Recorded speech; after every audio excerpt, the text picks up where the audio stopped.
ترجي الرياضي التونسي اعتاد من خلال صولاته وجولاته ان يتألق الترجي الباحث عن 3 نقاط تبقى الفريق في صدارة فرق المجموعة الثالثة.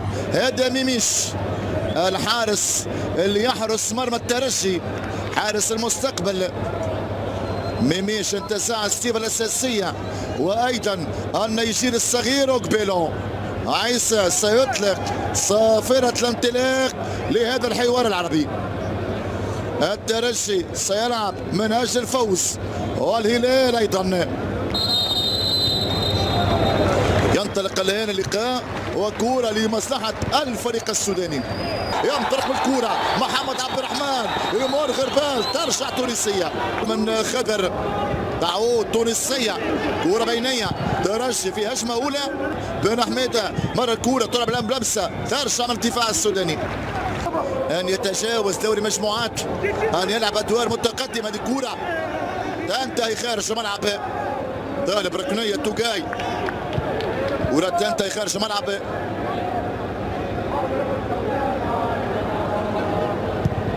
فين هذه عرضية خطيرة، تبقى المحاولة قائمة. غربال السابق، وبالخطأ يأتي الهدف. غربال مهاجم سيد البلد يفتتح باب التسجيل. الفريق السوداني يتقدم على صعيد النتيجة. هلال يتقدم في توقيت مبكر. الفريق السوداني يقول أنا سيد البلد، أنا من يرفع لواء الكرة السودانية. الفريق التونسي الآن والرد، انطلاقة تونسية والدفاع السوداني حاضر. لكن فوفانا ليفواري، كرة معادة بالخطأ، ضربة جزاء وغلطة في إرجاع الكرة. الغلطة بوردة من توجاي في أسوأ الأحوال، كان وراء الهدف الأول. هذه الكرة لصالح الفريق التونسي الآن، عرضية خطيرة، تصدي من الحارس، فرصة للتربان. بعد هذه الركلة يتقدم غربال سجلها غربال على ميميش، والهدف الثاني للهلال السوداني. ركلة جزاء. جمهور الهلال تذكر العام الماضي لما ضيع أطهر الطاهر أمام سان داونز.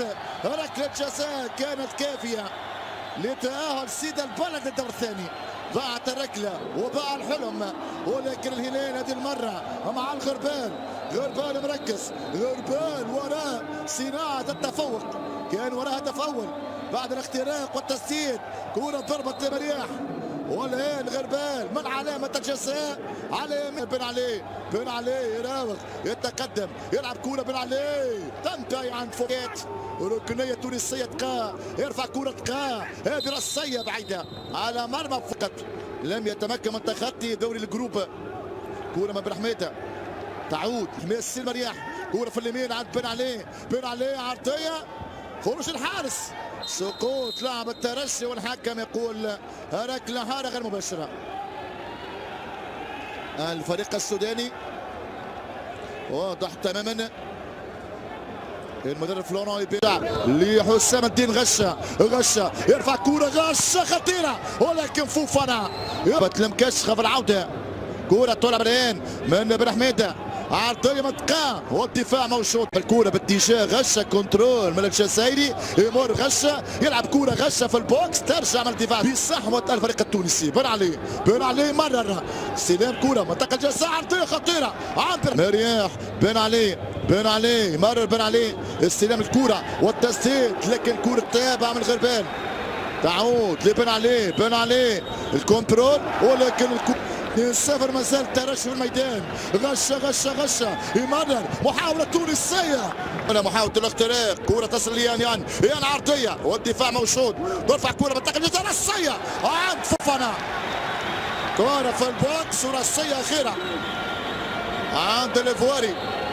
محاولة أخيرة كانت من الترجي، بينما هناك لاعب على أرضية الميدان من الهلال هو مسمى ياسر.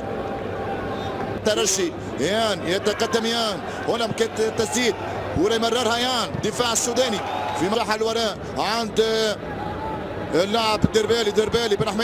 بن حميدة عرضية غش جزائري يتحكم الكرة، غش عرضية ولكن بعيدة. إلى أن تأتي صافرة انتهاء الشوط الأول من عيسى السي للهلال السوداني. الترجي التونسي ممكن وجايز فيما تبقى من 4 جولات، ولكن أمامنا 45 دقيقة. الترجي ياخذ كرة اوكبيلو ينطلق اوكبيلو عرضية، كرة خطيرة تضيع.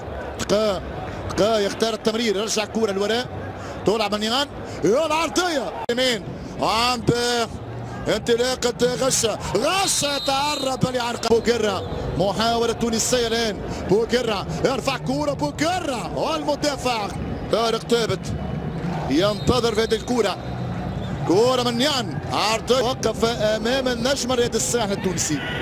كرة لصالح الهلال تنتهي في العمق، كرة في اليمين مع تقدم غشة عرضية منطقة الفريق السوداني يصل للمتأخر 2-0 في ملعب محايد امام الهلال. كرة امامية، محاولة الاختراق، سما تبقى الكرة معاه، يمرر لحسام تقاع، وحسام تقاع يسدد، كرة جول كيبا يسجل، كيبا يتابع والترجي يقلص الفرق. كرة سددها تقاع وتابعها كيبا، الترجي يتمكن من التقليص. كيبا وكرة الكامبي نقطة تحول في هذا اللقاء، نقطة تحول، نقطة انطلاق منعرة جديدة للسلام. الترجي يصطاد شبكة الهلال. هنا يمكن القول أن المباراة الآن ستتغير. السيناريو 2005 يكتب من جديد لما سجل الترجي مع فريق عنده رتم من المباريات. كورة من يان سقوط يان مكانه اوكبيلو. كرة منطقة جزاء الترجي، محاولة خطيرة بلمسة لقلايات السودانية، الوانتو مع انطلاقة سريعة. الفريق السوداني عن طريق المرتباني مازال موجود. كرة تونسية من بعيد والتصدي من شر الحارس عند بوجبا، تلعب في اليمين عند إيبولا. كرة خطيرة للهلال، انطلاق والاختراق، تصل الكرة في اليسار. محاولة تونسية عرضية على مستوى الصاغر نابولي وشنوة. لعب الكرة في اليمين لغشة عرضية ولا قوية.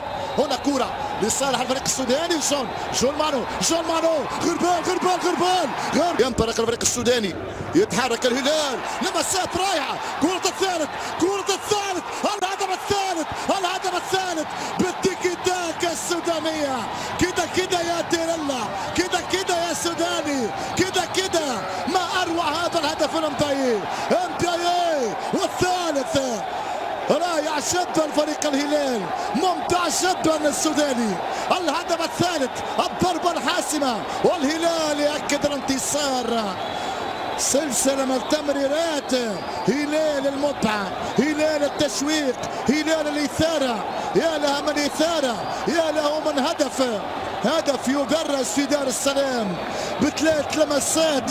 هدف المتعة.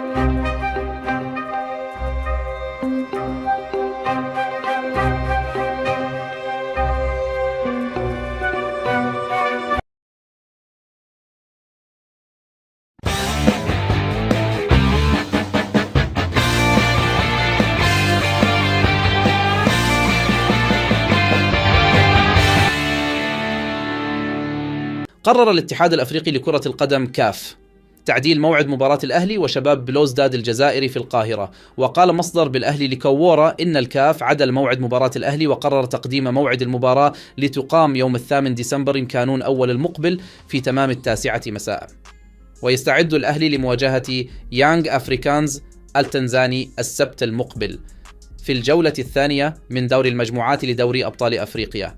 وكان الأهلي قد فاز بثلاثية نظيفة على ميدياما الغاني في الجولة الأولى من دور المجموعات السبت الماضي في مستهل مشوار الفريق الأحمر نحو الحفاظ على اللقب. وتسافر بعثة الأهلي إلى تنزانيا غدا الخميس، ويترأس البعثة محمد الضماطي عضو مجلس الإدارة بعدما منح السويسري مارسيل كولر المدير الفني للأهلي لاعبيه راحة من التدريبات اليوم. وقررت لجنة المسابقات المصرية تأجيل مباراة زد أفسي مع الأهلي التي كان مقررا لها يوم 6 ديسمبر كانون أول المقبل في الجولة الثامنة من الدوري الممتاز، وسيتم تحديد الموعد الجديد لاحقا.